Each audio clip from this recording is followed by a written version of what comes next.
नमस्कार। आज हम सनातन धर्म की कुछ गहराइयों को समझने की कोशिश कर रहे हैं। इसे शाश्वत धर्म भी कहते हैं, है ना? मतलब सिर्फ एक धर्म नहीं, बल्कि एक पूरी जीवन पद्धति। बिल्कुल।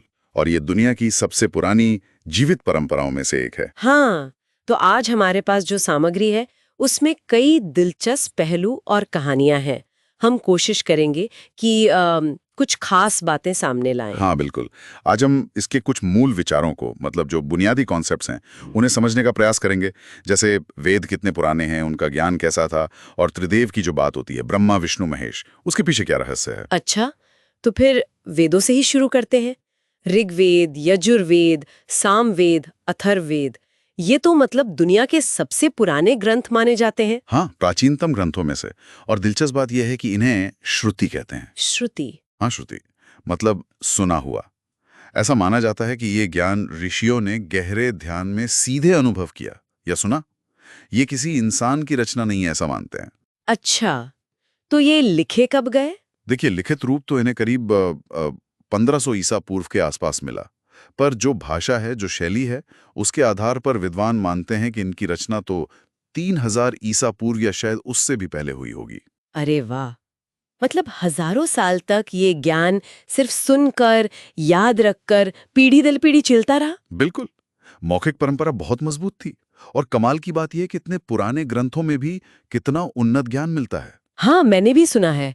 जैसे ऋग्वेद में खगोल विज्ञान की बातें हैं, सूर्य, ग्रहों की गति। हाँ, और 12 राशियों का चक्र भी है। और उधर अथर्ववेद में देखिए तो चिकित्सा, औषधियों का इतना विस्तार से वर्णन है। जो बाद में आयुर्वेद का आधार बना। उस समय के हिसाब से तो ये सच में असाधारण है। अच्छा, वो वेद व्यास और गणेश जी वाली कहानी भी तो है। हाँ हाँ, वो भी काफी दिलचस्प है। कहते हैं जब वेदव्यास वेदों को लिखवाना चाहते थे तो गणेश जी तैयार तो हुए, पर एक शर्त रखी शर्त? क्या शर्त? कि व्यास जी बिना रुके बोलेंगे। अगर वो रुके तो गणेश जी लिखना बंद कर देंगे। अरे, फिर व्यास जी ने क्या किया? तब व्यास जी ने भी एक कह सकते हैं युक्ति लगाई। उन्होंने बीच बीच में कुछ इतने मुश्किल श्लोक रच दिए कि गणेश जी को भी उनका अर्थ समझने और लिखने में थोड़ा सोचना पड़ा, थोड़ा वक्त लगा। अच्छा, मतलब व्यास जी को भी सांस लेने का मौका मिल गया। हाँ, कह सकते हैं। पर यह कहानी सिर्फ इतनी ही नहीं है। हम्म। ये भी दिखाती है कि वैदिक ज्ञान कितना गहरा था, हम्म। कितना बहुस्तरीय, कि उस पर मनन करने की, सोचने की जरूरत थी। हम्म। वो बस फटाफट पढ़ लेने वाली चीज नहीं थी। सही बात है।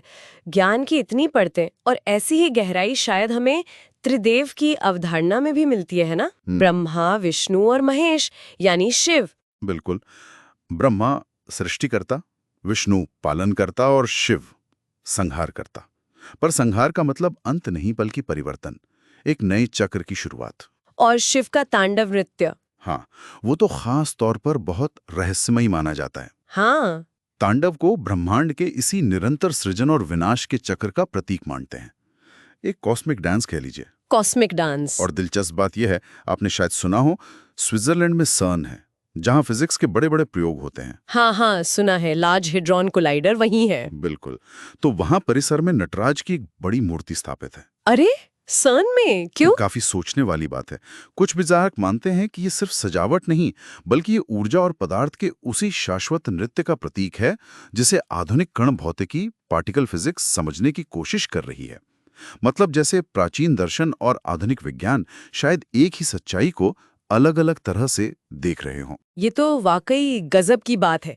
अच्छा, त्रिदेवों की एकता को लेकर भी तो एक कहानी है, जब ब्रह्मा और विष्णु में बहस हुई थी कि कौन श्रेष्ठ है। हाँ, लिंगोद्भाव कथा कहते हैं उसे।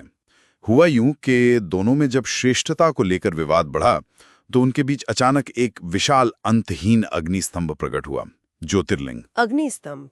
फिर दोनों ने उसका ओर छोड़ जानने की ठानी। विष्णु वराह रूप धरकर नीचे पाताल की ओर गए, ब्रह्मा हंस बनकर ऊपर आकाश की ओर उड़े, पर मीलों युगों तक जाने के बाद भी उन्हें उस स्तंभ का कोई अंत नहीं मिला। बाप रे। अंतहीन। हाँ। जब वो थक कर लौटे तो स्तंभ से भगवान शिव प्रकट हुए। उन्होंने बताया कि वही स्तंभ के मूल हैं और ब्रह्मा तथा विष्णु उन्हीं से उत्पन्न हुए हैं। मतलब तीनों देवता असल में एक ही परम शक्ति के अलग अलग रूप हैं। कोई छोटा बड़ा नहीं। अच्छा, तो ये कहानी उनकी एकता को दिखाती है। पर क्या ये एकता और सहयोग का संदेश सिर्फ देवताओं के लिए है, या मतलब आम जीवन के लिए भी कुछ है इसमें?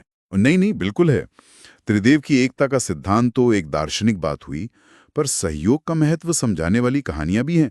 जैसे एक नागराज और चींटियों की कहानी मिलती है। नागराज और चींटियां, सुनाइए जरा। एक बहुत शक्तिशाली नागराज था। उसने अपनी ताकत के घमंड में चींटियों का जो घर था उनका बेम्बी, उस पर कब्जा कर लिया। बेचारी चींटियां कुछ न कर सकी। फिर क्या हुआ? कुछ समय बाद वही नागराज एक शिकारी के जाल में फंस गया। अपनी पूरी ताकत लगाने के बाद भी वो उस जाल को तोड़ नहीं पाया। तो तब उन्हीं छोटी छोटी कमजोर समझी जाने वाली चींटियों ने उसे देखा और उन्होंने आपस में मिलकर धीरे धीरे उस पूरे जाल को अपने दांतों से काट दिया। अरे वाह, चींटियों ने जाल काट दिया। हाँ, और नागराज आजाद तो हो गया, पर उसका घमंड टूट गया। उसे समझ आया कि एकता में कितनी शक्ति है। जिसे वो कमजोर समझ रहा था, उन्हीं ने उसे बचाया। ये कहानी तो कितनी खूबसूरती से, मतलब सीधी सादी भाषा में ये बताती है कि कोई कितना भी ताकतवर क्यों ना हो, अगर सब मिल जाएं तो। बिल्कुल, संगठन में, एकता में ही असली शक्ति है। ये सनातन परंपरा के सिर्फ धार्मिक पहलू नहीं, बल्कि नैतिक और सामाजिक मूल्यों को भी उजागर करती है। सही बात है। तो आज हमने सनातन धर्म के इस विशाल सागर से कुछ बूंदें चखीं, वेदों का प्राचीन ज्ञान देखा, उसकी गहराई समझने की कोशिश की, त्रिदेव का वो ब्रह्मांडीय संतुलन और उनकी एकता, और फिर ये छोटी सी कहानी जिसने एकता की ताकत बताई। हाँ, ये तो बस कुछ झलकियां थी। ये परंपरा इतनी विशाल और गहरी है कि अंतहीन है। पर हाँ, आज की चर्चा से ये सोचने का मौका जरूर मिलता है कि इसका कौन सा पहलू, कौन सा विचार हमें, मतलब व्यक्तिगत तौर पर, सबसे ज्यादा छूता है या सोचने पर मजबूर करता है ना? बिल्कुल, ये सवाल तो सभी के मन में उठना चाहिए। चलिए, इसी विचार के साथ आज की बातचीत समाप्त करते हैं।